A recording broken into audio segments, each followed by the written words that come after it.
Muy bien, vamos a ir con nuestro tema final de sociedades, que es la comparación entre las sociedades. En particular nos vamos a enfocar la comparación entre sociedad anónima, sociedad de responsabilidad limitada y también SAS. Ya hemos hecho la comparación entre las colectivas y las SRL. Muchas veces cuando explicábamos sociedad anónima la comparamos con la colectiva también para ver la gran diferencia que hay, para hacer un punto en alguno de estos. Y también hemos comparado con las sociedades irregulares o de la sección cuarta en cuanto a la diferencia. Pero vamos a ir a los tipos más grandes, a los tipos que generan más protección de la responsabilidad y a los que en general, cuando el negocio empieza a tener determinada complejidad, vamos a estar discutiendo. Y quiero remarcar que llegamos hasta aquí habiendo completado los aspectos más salientes de la ley de sociedades, algunos detalles, las cuestiones de fraude. Bueno, hemos visto toda la regulación más gruesa de las sociedades. Lo que vamos a pasar a ver ahora no es estrictamente una clase de derecho, sino que vamos a pensar juntos qué criterios podría tomar un emprendedor, un empresario, un inversor para entrar en una sociedad, para crear una nueva sociedad, o qué forma jurídica darle a su negocio. ¿Sí? Esto claramente no está regulado en un artículo. No hay un artículo, gracias a Dios, no hay un artículo que diga, si usted tiene tal negocio, sí o sí tiene que hacer tal sociedad. Hay un sistema de libertad y hay determinadas sí, pautas que nos pone la ley, hay límites, pero al final del día, la decisión de qué tipo de sociedad vamos a armar va a ser más de negocio que jurídica. Ahora bien, no podemos dejar de soslayar cuánta protección al patrimonio vamos a tener. Entonces, sin más introducción, vamos a ir directamente a... Lo primero que les quiero plantear es cómo decidir si voy a hacer una SA, una SRL o una SAS. Es decir, qué puntos tenemos que discutir, qué puntos tenemos que ver, en qué me tengo que fijar como criterios de decisión. ¿Sí? Aquí no voy a dar una respuesta, sino que voy a proponerles, y este no es un listado cerrado, voy a proponerles los tópicos que deberíamos discutir a la hora de tomar una decisión informada respecto al mejor tipo societario. En primer lugar, ¿de qué tipo de emprendimiento o de negocio estamos hablando? ¿Sí? ¿Qué rubro es? ¿De qué se trata? ¿Qué tareas hay que hacer?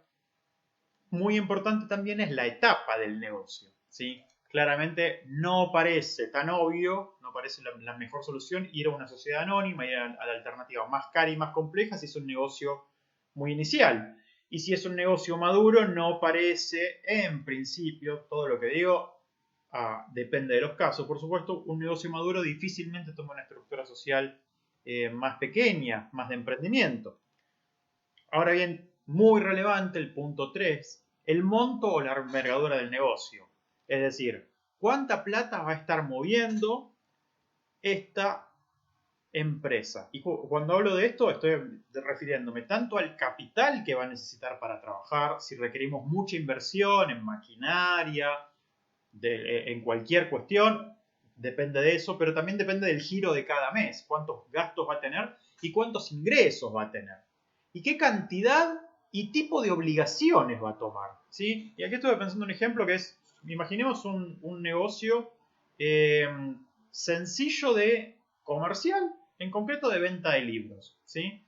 Imaginemos que trabajamos nosotros con nuestra familia, no tenemos empleados para simplificar el problema. Bueno, ese negocio va a tener un monto de facturación, podrá tener una rentabilidad muy interesante, tal vez, pero en términos de monto de facturación, no imaginamos que se va a vender algún bien extremadamente caro. ¿Sí? Es verdad que no están baratos los libros, pero podrá haber algún libro importado de algún monto más importante, pero en principio los libros de ficción, los libros académicos, no tienen un valor enorme. Uno no espera, no sé, encontrarse con una deuda de 1.000.000 de pesos por vender libros.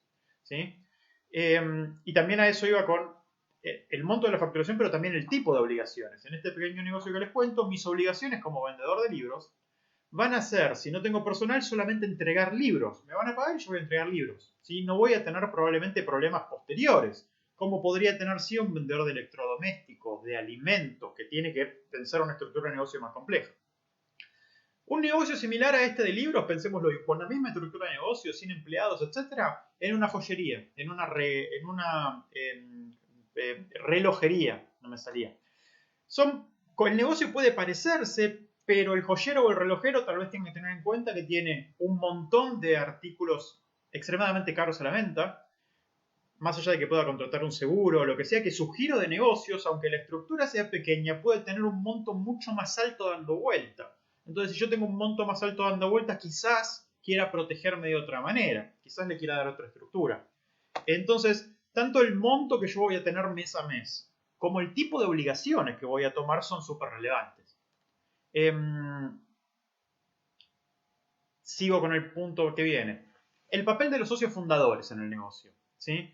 Si es crucial, si es muy relevante la persona que inicia el negocio y sus socios y quiere mantener esa unidad, bueno, vamos a tener que ir a un tipo social que esté más cerca de las personas y que tenga más dificultades de que entren otros. Si quiero mantener la empresa en la familia, bueno, la SRL parece la opción ideal, en donde no hay transmisibilidad de las cuotas, aun cuando haya divorcios, etc. Requiere el acuerdo.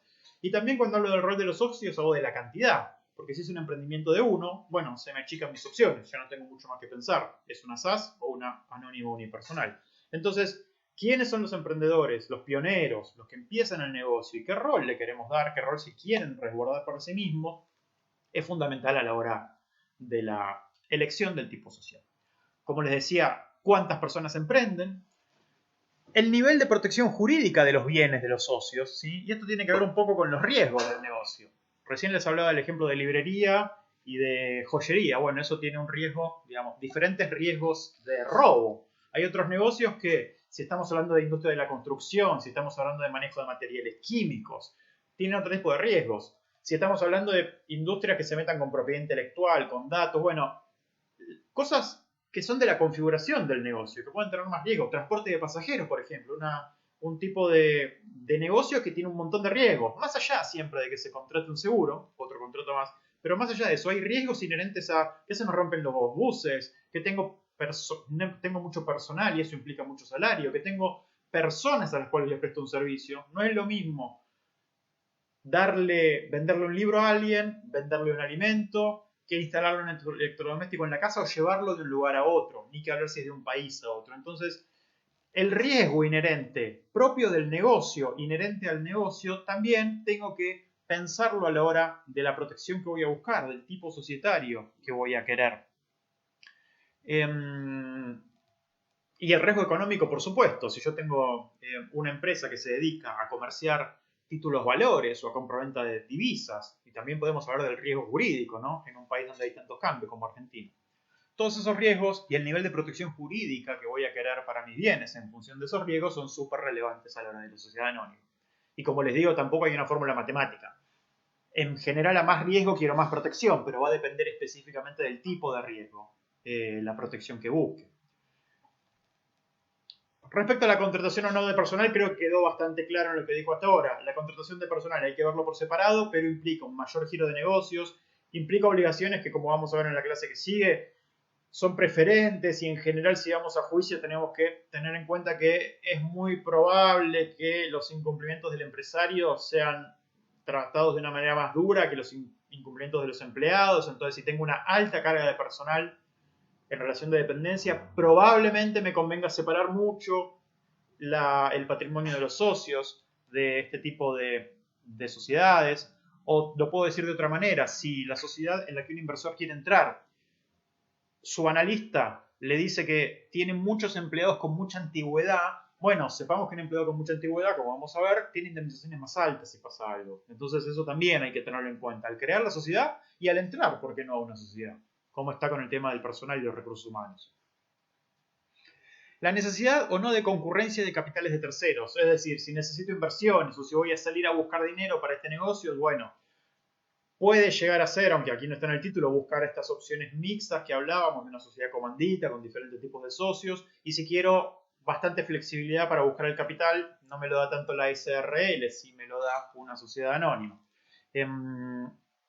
Y como le dijimos varias veces en esta materia, en general todo lo que tiene que ver con los costos de constitución, de administración, legales y no legales, ¿sí? Tanto lo que hay que hacer necesariamente porque nos pide la ley, como lo que es una complejidad más alta para administrar, los costos de funcionamiento, eso también me lleva a ver cómo puedo definirme. Y hay otros requerimientos legales, como requerimientos fiscales, ¿sí? Para hacer determinados negocios, me van a pedir que tenga determinado, quizás no tanto determinado tipo social, pero sí que tenga determinada calificación ante la FIP y por eso puedo tener que armar una sociedad o no.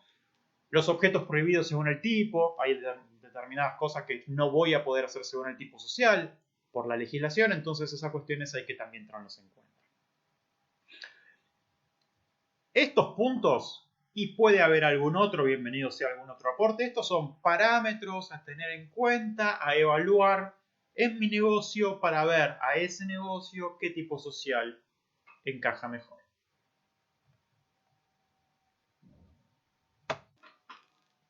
Bien, y como les decía, hay diferentes formas de encarar esta discusión de qué me conviene más. La sociedad anónima se pueden ver como pros y contras de cada tipo. ¿Sí? Acá consigo algo de alguna presentación que encontré online. La sociedad anónima nos permite crecer y tiene una distribución clara de tareas entre los directores. Una administración parece más profesional. La SRL es ideal para negocios más pequeños o con pocos socios. No tiene la obligación de presentar balances ni requiere auditoría interna, no hay que presentarlo al IGJ y no tiene un capital mínimo para iniciarse. Esto es una ventaja. Ahora bien, voy a profundizar algunos de los puntos que planteé antes y en todos los casos vamos a dar una idea, un acercamiento de qué parece más conveniente, pero siempre pensar que esto se va a definir en función de cada caso y en función de cada momento, que no hay una respuesta única correcta a esta discusión de qué tipo social me conviene. La respuesta será de negocios, informada legalmente. Enfocándonos en la protección o la responsabilidad de los socios, en la protección patrimonial.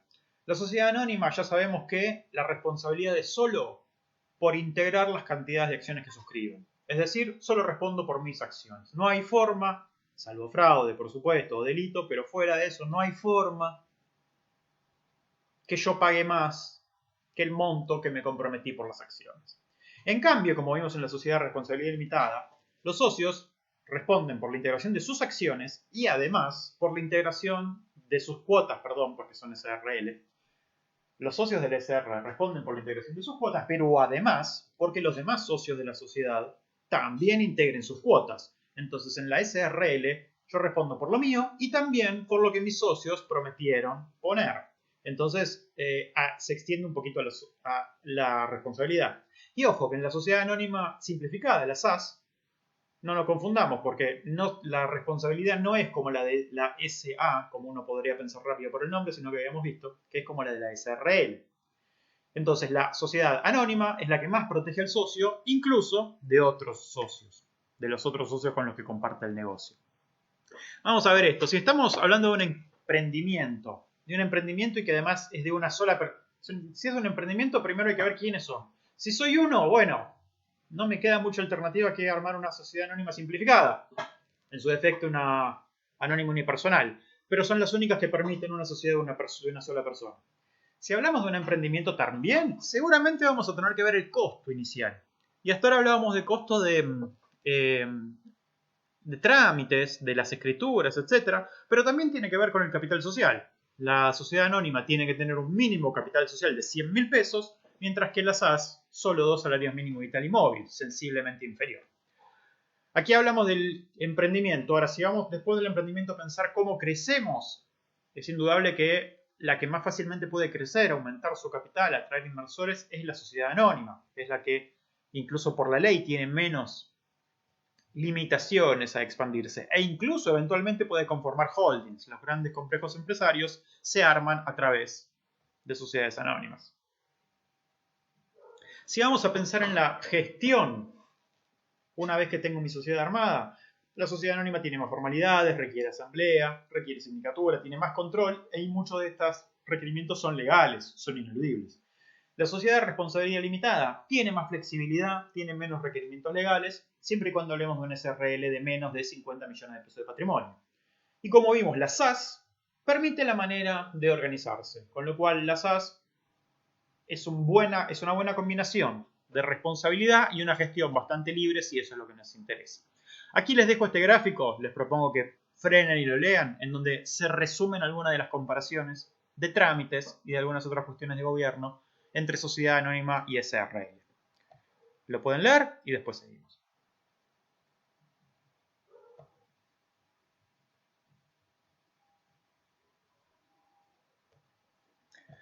Si vamos a hablar de dinamismo, comparando SA y SRL respecto al crecimiento, como veíamos antes, la sociedad anónima resulta ser más dinámica o más abierta a nuevos inversores.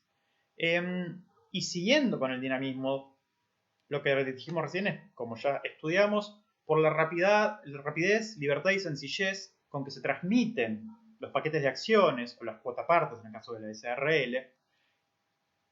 Esto genera una ventaja respecto de dinamismo a la sociedad anónima y respecto a la sociedad de responsabilidad limitada. Es menos dinámica, sin dudas. Ahora bien, alguien puede decir, lo pongo en signo de pregunta, que al ser menos dinámica es más confiable. Es decir, si mis socios no cambian tan seguido y si yo tengo alguna especie de poder de veto o me queda en la familia, se puede argumentar que la SRL le da más confiabilidad al negocio que estamos armando. Respecto de la herencia, bueno, las sociedades anónimas no se heredan, vale aclararlo. Lo que se heredan son las acciones, ¿sí? Y los derechos sobre las acciones.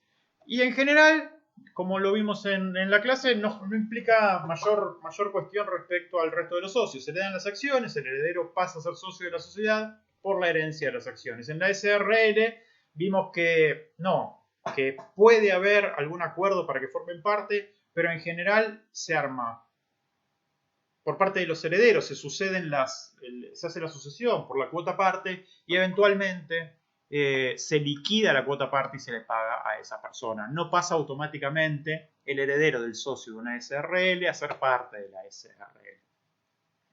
Respecto a los trámites, la constitución y la inscripción en el registro de comercio es más barata para la SRL. Es más barata el trámite en sí, es más barato porque no hay que certificar, no hay que hacer escritura pública. Y a esto le agregamos que si comparamos con todas, la sociedad anónima simplificada justamente simplifica los trámites. Y no solo eso, le baja muchísimo los costos. Se hacen los trámites digitales, no requieren asesoramiento si uno más o menos le presta atención. Y hasta puede hacer la firma online y un estatuto modelo. Con lo cual, si vamos a hablar de trámites de gestión y de costo, en el punto del inicio de la sociedad, la SAS tiene una ventaja por facilidad en estos puntos. Resumiendo, ¿qué me conviene? Voy a volver a las preguntas del inicio, los parámetros, y voy a dar algunos acercamientos de respuesta que no son definitivos y que, como siempre digo, hay que aterrizarlos al ejemplo concreto de los negocios. ¿Qué me conviene? ¿Una SRLA, una SA o una sociedad anónima simplificada? Bueno, si lo importante del negocio son las personas y necesito alguna protección patrimonial y no quiero ir a una colectiva, parece lo más importante la SRL. En cambio, si lo más importante es el capital, parece la SA lo más relevante.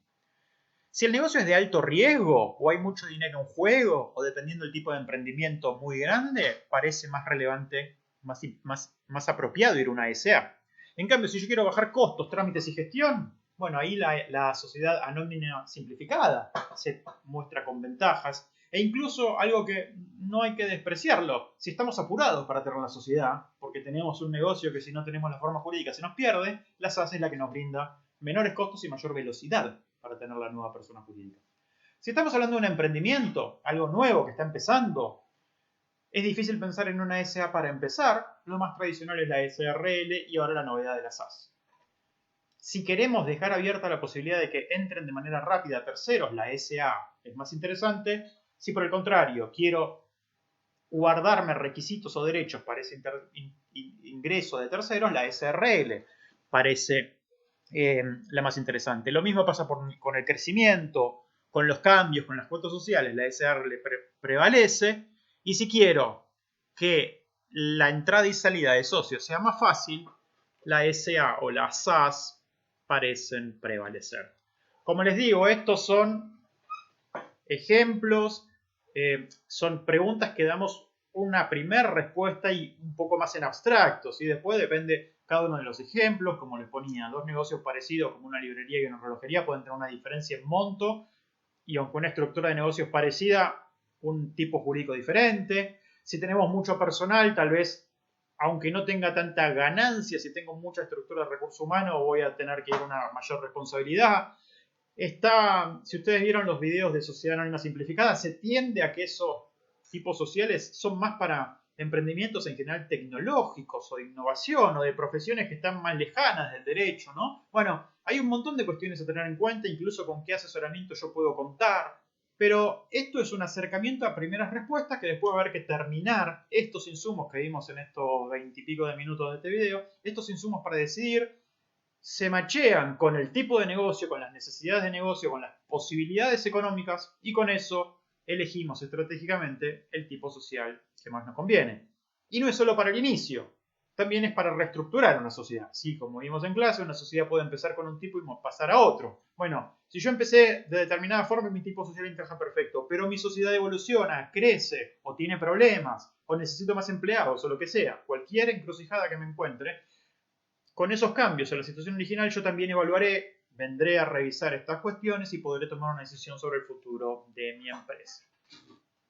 Muy bien, dicho esto, punto final. Les implica todo esto. Con esto terminamos la clase de sociedades, les agradezco el esfuerzo y hasta aquí llegamos con este tema.